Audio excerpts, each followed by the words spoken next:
صدقہ فطر ہر بندے پر واجب نہیں ہے۔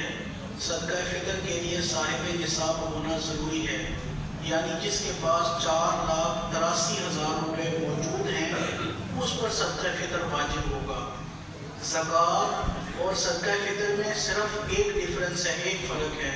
وہ فرق یہ ہے کہ زکوٰۃ واجب ہونے کے لیے، فرض ہونے کے لیے 4,83,000 اماؤنٹ کا پورا سال ہونا ضروری ہے، اور صدقہ فطر واجب ہونے کے لیے اگر کسی صاحب کے پاس عید کی نماز پڑھنے سے پہلے اتنے پیسے آ جاتے ہیں اور اس پر اس کے علاوہ قرض بھی کوئی نہیں ہے تو اس پر صدقہ فطر واجب ہے۔ ادروائز کسی دوسرے صاحب پر صدقہ فطر واجب نہیں ہے۔ ہاں اگر وہ پھر بھی دے دیتا ہے تو ہو جائے گا، لیکن یہ نفلی اعتبار سے ہے، یہ واجب ہونے کے اعتبار سے نہیں ہے۔